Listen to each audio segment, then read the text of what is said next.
আসসালামু আলাইকুম বন্ধুরা, সানা কিচেনে সবাইকে স্বাগত। আজকে আমি বানাচ্ছি রুই মাছের ধোকার কালিয়া। মাছগুলো আমি এখানে নিয়ে নিচ্ছি। মাছগুলো ভালো করে নুন আর হলুদ দিয়ে সিদ্ধ করে নেব। আর এখানে আছে দু রকমের ডাল, ডালটা ভালো করে পেস্ট করে নেব। মুসুর ডাল আছে আর ছোলার ডাল আছে। দেখুন মাছের কাঁটাগুলো এইভাবে ছাড়িয়ে নিচ্ছি একটা একটা করে ভালো করে।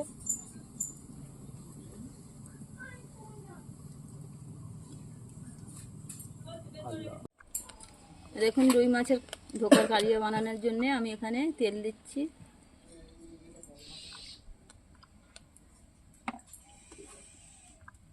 একটু আদা রসুন বাটা দিচ্ছি, একটু পেঁয়াজ বাটা দিচ্ছি,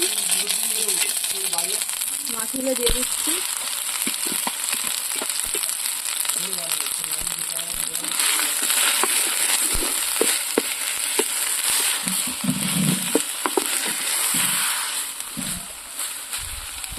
মাছগুলো আমি ভালো করে কাঁটা ছাড়িয়ে নিয়েছি।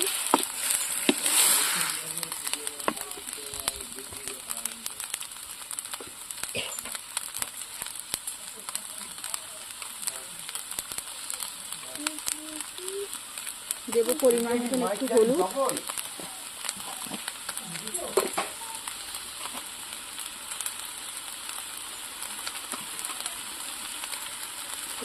ঝালের গুঁড়ো,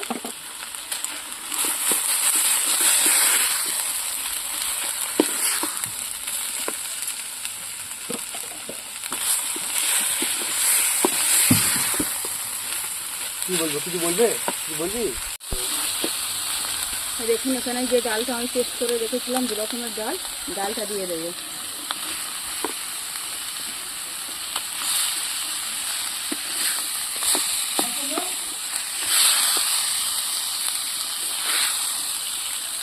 দেবো স্বাদ মতন নুন, দিয়ে এটা ভালো করে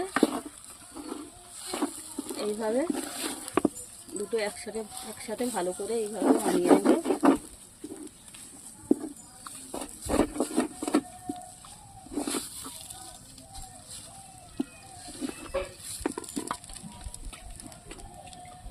দেখুন এটা হয়ে গিয়েছে, এটা নামিয়ে নেব।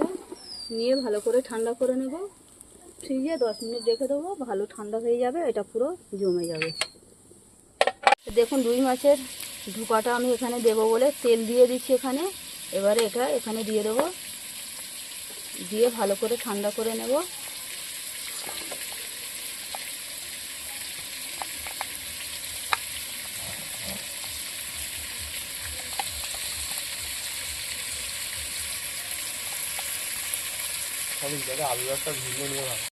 দেখুন এইগুলো রেডি হয়ে গেছে আমার ধোকাগুলো।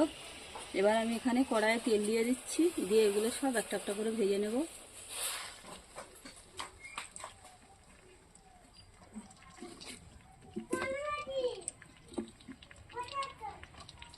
এখানে আমি একটা বলে দিই, এখানে ধোকাগুলো আছে, তেলটা ভালো হিট করে নিতে হবে, না হলে সব ছেড়ে চলে যাবে।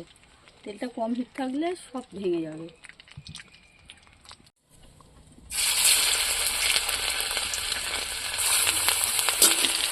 এখানে আমি সরষের তেল দিয়েছি, সাদা তেল দিয়েও করা যাবে।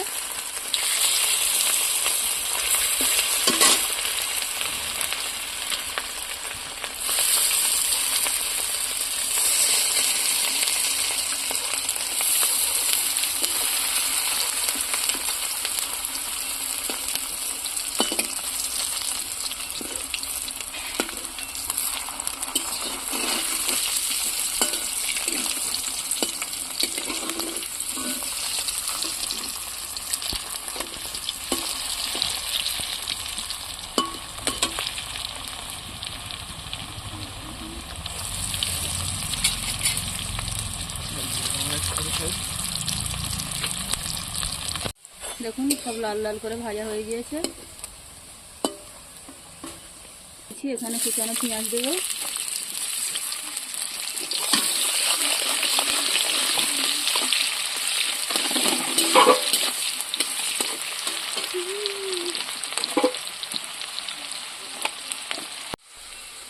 এখানে কুচানো পেঁয়াজ দিয়েছি, আবার পেঁয়াজ বাটা দেবো।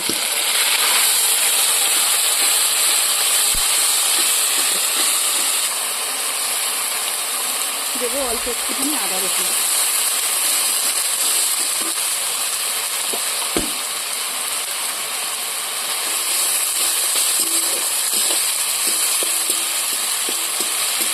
মাছটা ভালো করে লাল করে নেবো।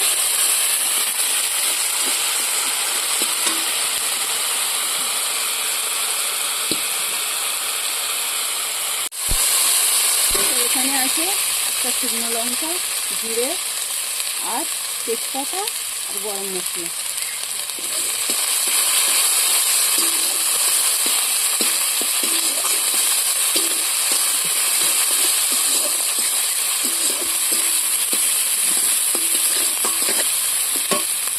টমেটো বাটা দিচ্ছি।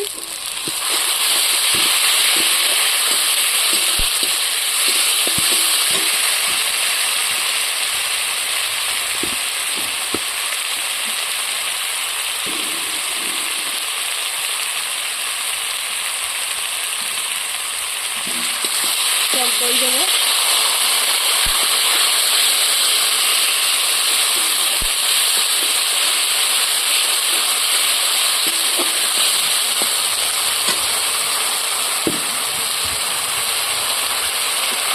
কাঁচা লঙ্কা,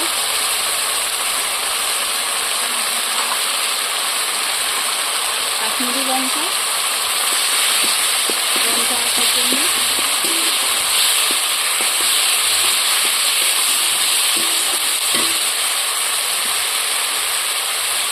গোলমরিচের গুঁড়ো। দেখুন মশলাটা খুব সুন্দর হয়ে গিয়েছে, লাল লাল। এবার একটু হলুদ দেবো।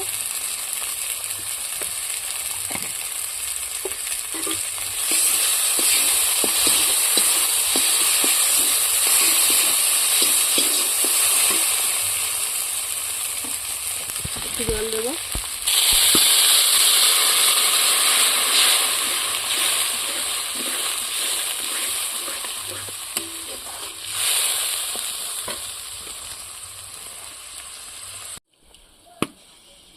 ভালো করে ফুটে গিয়েছে, আমি একটা একটা করে সবগুলো দিয়ে দেবো।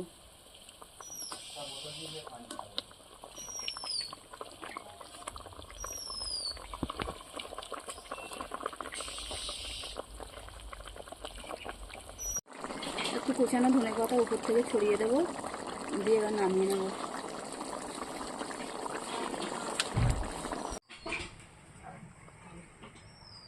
রেডি রুই মাছের ধোকার কালিয়া। দেখুন খুব সুন্দর হয়েছে। যারা মাছ খেতে পছন্দ নয় তারাও খাবে।